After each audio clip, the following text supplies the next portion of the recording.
Isali natin.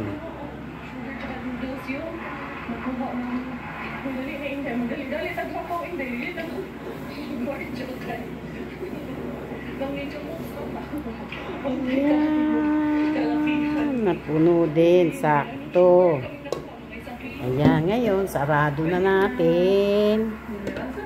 Sarado na natin. Ilayo natin itong kawali.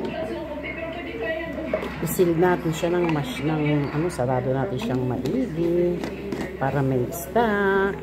Lagay natin sa rep.